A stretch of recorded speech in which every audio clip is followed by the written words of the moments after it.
Dans ce village, tout le monde respectait un seul homme.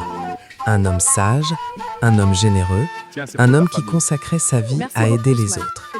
On l'appelait Ibrahim, le grand homme du village.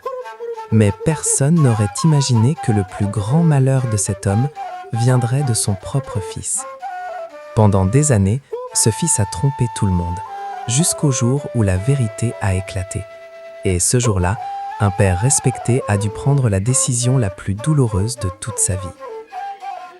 Dans ce village, entouré de champs et de grands arbres, Ibrahim était connu de tous. Pas parce qu'il était riche, mais parce qu'il avait un cœur immense. Quand quelqu'un avait faim, Ibrahim partageait sa nourriture. Quand deux familles se disputaient, Ibrahim les réconciliait. Quand un jeune prenait le mauvais chemin, Ibrahim lui parlait comme un père.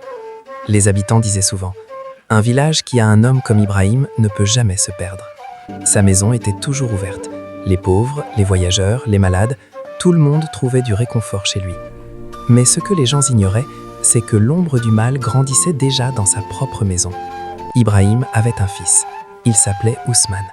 Au début, tout le monde pensait qu'il deviendrait comme son père. Devant les anciens, Ousmane semblait respectueux. Il saluait les habitants. Il aidait parfois à la mosquée. Et quand il marchait aux côtés de son père, les gens disaient « Regardez, le fils du grand Ibrahim ».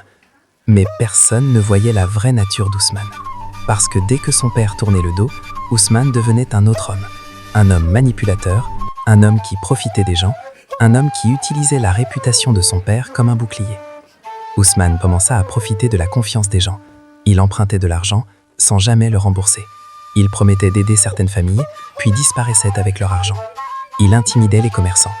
Et quand quelqu'un voulait se plaindre, il disait simplement « Fais attention, mon père est Ibrahim ». Beaucoup de gens avaient peur, parce qu'ils respectaient trop Ibrahim pour salir son nom. Alors les victimes préféraient garder le silence. Pendant des années, les injustices continuaient dans l'ombre. Mais dans la vie, la vérité finit toujours par sortir. Et le jour où elle est sortie, tout le village a été bouleversé. Un matin, une veuve du village se présenta devant les anciens. Ses yeux étaient remplis de larmes. Sa voix tremblait. Elle raconta comment Ousmane lui avait promis de l'aider.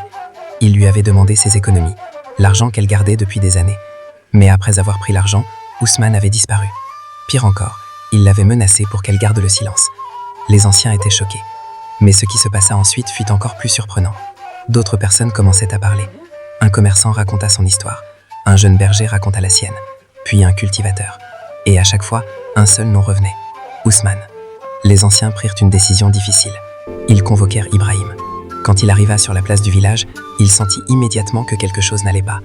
Personne n'osait le regarder. Le silence était lourd. Puis un ancien prit la parole. Et il raconta tout. Chaque accusation, chaque injustice, chaque souffrance causée par Ousmane.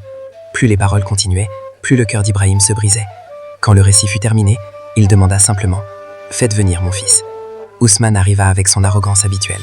Mais en voyant toute la communauté réunie et le regard grave de son père, son visage changea. Ibrahim le regarda longtemps. Puis il lui posa une seule question. « Ousmane, dis-moi que tout cela est faux ». Le village retint son souffle. Mais Ousmane resta silencieux. Et ce silence était la pire des réponses. Les larmes coulèrent sur le visage d'Ibrahim. Il leva les yeux vers le ciel et dit « Toute ma vie, j'ai appris aux hommes la justice, mais mon propre fils a choisi l'injustice. » Puis il déclara devant tout le village « Un homme qui détruit la paix de la communauté n'est plus digne de vivre parmi nous. » Et ce jour-là, Ibrahim prit la décision la plus douloureuse de sa vie. Il bannit son propre fils. Depuis ce jour, les anciens racontent cette histoire aux enfants du village. Et ils disent toujours « La grandeur d'un père ne peut pas sauver un fils qui choisit le mauvais chemin. » Si cette histoire t'a parlé, reviens demain soir sous l'arbre. Abonne-toi et active la cloche.